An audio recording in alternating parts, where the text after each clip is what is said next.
युवासेना देगलूर तालुका अध्यक्ष नामदेव पाटील थडके यांच्या पुढाकाराने शिवसेना जिल्हा उपप्रमुख व्यंकटराव पाटील खदगावकर यांच्या हस्ते देगलूर येथील अण्णाभाऊ साठे चौकात शिवसेनेच्या वतीने पानपोईचा शुभारंभ करण्यात आला।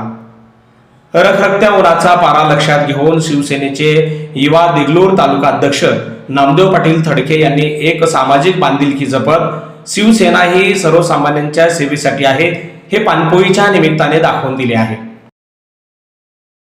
तहानेने व्याकुळ झालेल्यांना पिण्याचे पाणी मिळावे ही निर्मळ भावना मनात ठेवून शिवसेनेचे देगलूर युवा तालुका अध्यक्ष नामदेव पाटील थडके यांच्या या कार्याचे सर्वत्र कौतुक केले जात आहे। शिवसेनेच्या वतीने उभारण्यात आलेल्या पानपोईच्या शुभारंभ प्रसंगी शिवसेना जिल्हा उपप्रमुख व्यंकटराव पाटील खदगावकर आणि शिवसेनेत नव्याने प्रवेश केलेले doctor Milind शिकारे, doctor Vyankatrao Dhumale, advocate अंकुश राजे पाटील जाधव, सुनील मदनुरे यांनी या प्रसंगी आपली भावना व्यक्त केली। या पानपोई शुभारंभ प्रसंगी ॲडव्होकेट अशोक कापसे, मनोहर देगावकर, अशोक पांडलवार, संतोष जाधव, सुनील सिंधे, सुनील थडके, शिवपूजे, सुदर्शन थडके आदी जण मोठ्या संख्येने उपस्थित होते।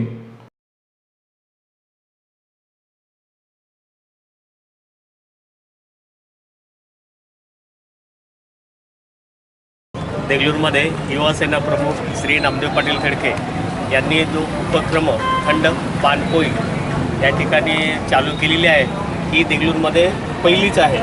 त्याबद्दल त्यांचं सर्व मी अभिनंदन करतो। त्याच्यानंतर पाण्याचं महत्त्व उन्हाळ्यामध्ये किती असतं, टाईमला जेव्हा आपल्याला ताण लागतं ना तेव्हा पाणी नाही भेटलं ना डोळ्यात पाणी येतं। एक चांगला आणि जेव्हा आपण विचार करतो की जगाच्या पाठीवर जरी 72% पाणी असेल तर फक्त पिण्यायोग्य 3% पाणी शिल्लक राहिलेलं आहे। तरी तर पाणी पिण्याची सोय युवा सेनेचे प्रमुख यांनी केलेली आहे, त्यांचे तर मी अभिनंदनच करतो। पण ज्यांना ताण लागले त्यांनी व्यवस्थित पाणी प्यावं, पाणी वेस्ट करू नये याची देगलूरवासियांना विनंती करून मी यांचं अभिनंदन करतो। धन्यवाद।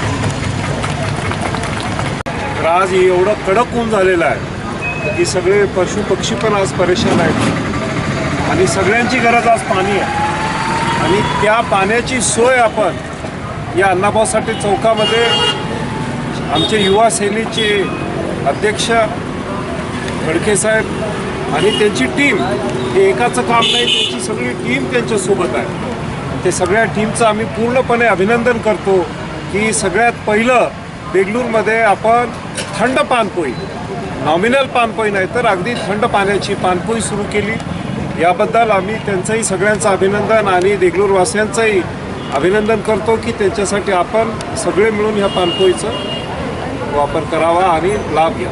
खरं तर कार्यकर्त्यांचा पक्ष आहे आणि कार्यकर्त्यांना तिथं समजा जास्तीत जास्त वाव आहे। इथं कुठलेच कोणी मालक नाही, कुठले कोणी चालक नाही, पक्ष हा कार्यकर्त्यामार्फत चालतो आणि यालाच समजा हे प्राधान्य देऊन माननीय नामदेव पाटील थडके यांनी आज एक पानपोईचं उद्घाटन केलं आहे, जे की समजा जनतेला अत्यावश्यक आहे। उन्हाळ्यामध्ये पाण्याची खूप आवश्यकता असते। शहरामध्ये तसं तर बघितलं तर आपल्या 70% 80% जर पाणीच आहे, त्यामुळे पाण्याचं स्तर जर कमी झालं तर आपलं आरोग्य बिघडतं। तर सगळ्याचं आरोग्य सुधारण्यासाठी नामदेव पाटलांना पुढाकार घेऊन या पानपोईची जी सोय केली देगलूरवासियांसाठी खरंच एक स्तुतियोग्य कार्य आहे त्यांचं आणि त्यांच्या या कार्यास शुभेच्छा देतो आणि माझे 2 शब्द। शिवसेनेचा इतिहास जर पाहिला, इतिहास घडवणाऱ्याच्या काळामध्ये प्रत्येकाचं पान जर उघडून पाहिलं तर महाराष्ट्रामध्ये शिंदे साहेबांचं नाव अव्वल स्थानी दिसून येतं। तसेच देगलूर शहरामध्ये आगळे वेगळे उपक्रम राबवण्यामध्ये नामदेव पाटीलांचे कार्यकीर्द आता सध्या दिसून येत आहे। आज युवा सेनेच्या स्वरूपामध्ये देगलूरच्या इतिहास घडवणारे आणि लोकांना सत्कर्म आणि पुण्याचं कार्य पानपोईच्या माध्यमातून जनतेच्या सेवेसाठी समर्पित असं कार्य नामदेव पाटलांच्या युवा सेनेच्या माध्यमातून आज देगलूरमध्ये कार्यरत होत आहे। या निमित्ताने इथं जमलेल्या सर्व शिवसैनिकांनी या पुण्याचा वाटा जो उचललेला आहे आणि सर्व येणाऱ्या नागरिकांना देगलूरमध्ये उन्हाचा कड्याकाचा दिलासा देण्यासाठी ही पानपोई कार्यरत पूर्ण उन्हाळा कार्यरत राहील अशी आम्ही ग्वाही देतो आणि जनतेने याचा लाभ नेहमी घेत राहतील असं आम्ही आश्वासन देतो। आज शिवसेनेच्या वतीने नामदेव पाटील थडके यांनी या ठिकाणी पानपोईचं उद्घाटन या ठिकाणी केलेलं आहे। आता डॉक्टर साहेबांनी सांगितल्याप्रमाणे शिवसेना ही 80% समाजकारण करते आणि 20% राजकारण करते आणि आजचा जो आहे हा समाजासाठी खूप महत्त्वाचा प्रश्न आहे पाण्याचा। भर उन्हाळ्यात थंड पाण्याची सोय या ठिकाणी शिवसेनेच्या वतीने केलेली आहे. त्याचा नागरिकांनी लाभ घ्यावा आणि तसेच मी खडके यांचं मी या ठिकाणी अभिनंदन करतो. त्यांनी आजचा जो उपक्रम खूप चांगला राबवला.